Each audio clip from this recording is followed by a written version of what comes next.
பொங்கலோட cleaning வேலைலாம் முடித்து ஓரளவு கிச்சனை வந்து செட் பண்ணியாச்சு. வீட்டிலேருந்து வரும்போது பார்த்திங்கன்னா யூஸ்வலாக வந்து கட்டைப்பை நிறைய நம்ம கொடுத்து அனுப்புவாங்க.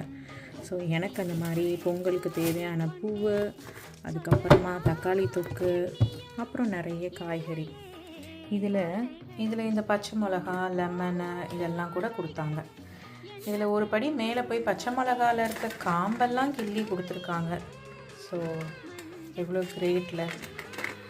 இதில் வந்து ஒரு குட்டி டிப் பார்க்கலாமா? ஸோ பச்சை மிளகாவை எப்படி ஸ்டோர் பண்ணுறதுனா, ஒரு கண்டெய்னர் எடுத்துக்கோங்க. நான் பிளாஸ்டிக் தான் எடுத்திருக்கேன். அதில் வந்து ஃபுல்லாக டிஷ்யூ பேப்பர் இந்த மாதிரி போட்டுட்டு அதுக்கப்புறமா நம்ம பச்சை மிளகாய் எல்லாம் போட்டு வச்சோன்னா யூஸ்வலாக ஃப்ரிட்ஜில் வந்து தண்ணி விடும் காயெல்லாம்.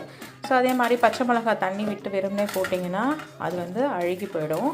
அதனால் இந்த மாதிரி வந்து காம்பெல்லாம் கிள்ளிட்டு, உங்கள் அம்மா கொடுத்து அனுப்பலைன்னா நீங்கள் கொஞ்சம் காம்பெல்லாம் கிள்ளி அதில் டிஷ்யூ இந்த மாதிரி போட்டு அதை வந்து இந்த மாதிரி மூடிட்டு அப்புறமா வந்து ஃப்ரிட்ஜில் எடுத்து ஸ்டோர் பண்ணிக்கலாம்.